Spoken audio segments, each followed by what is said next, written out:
Кыдыраке көчөсүндө Кристалл деген мойка болчу, азыр спринтер жасаганга, электромобилдерди, сапокторду жасаган стол кылып салды деп бияқта атайын. Аксессуарлар, тетиктер, мына тетиктер. Именно жанагы электромобилдердин да запчастарын алып келип жатасыздар. Анан спринтерлердин запчасттары барбы?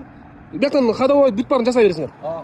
Мына бул Кыдыраке көчөсүндө Круговойдон ылдый келе берсеңиздер эле жаңарык тарапта, ылдый чыгып баратканда оң тарапта Кристалл деген мурун мойка болчу. Азыр атайын мындай яма кылып туруп спринтер самок дейм, сапок, анан электромобилдердин ходовойун жасай берет.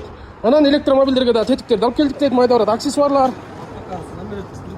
Спринтерлердин подкрыльниктери, бамперлери, анан майда барат нерселердин баардыгы, мына спринтерлердин мордалары, аксессуарлар майда бараттар. Күзгү, анан муякта эми неме дедиң, электромобилдердин тетиктери. Гроссмейстер X5-тин запчасттарында передний амор, задний амотору, подшипниктер, Азыр сурат алып жараса анан алып келе бересиңер да четинен. Бүгүн дагы келет. Келет. Күзгүлөр келет, эшиктер келет, дагы толтура. Бияжы эпет када. Мына спринтер жасатам десеңиздер, сапок, спринтер, электромобилдердин ходовкаларын жасатам десеңиздер, ушул жерге келгиле. Анан канчадан канчага чейин иштесең?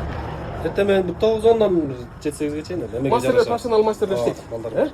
Мына азыр спринтер жасаган жерлердин баары очерт бар. Спринтер көп, Мына ушул жерге келсеңиздер болот. Эки бокс ар дайым ачык болот. Кыдыраке көчөсүндө ал жака номер жазып коеюн. Суроолор болсо, запчасть сурасаңыздар, же болбосо суроолор болсо кыскасы чалсаңыздар болот. Кристалл деген мурунку мойка азыр стол болуп калды.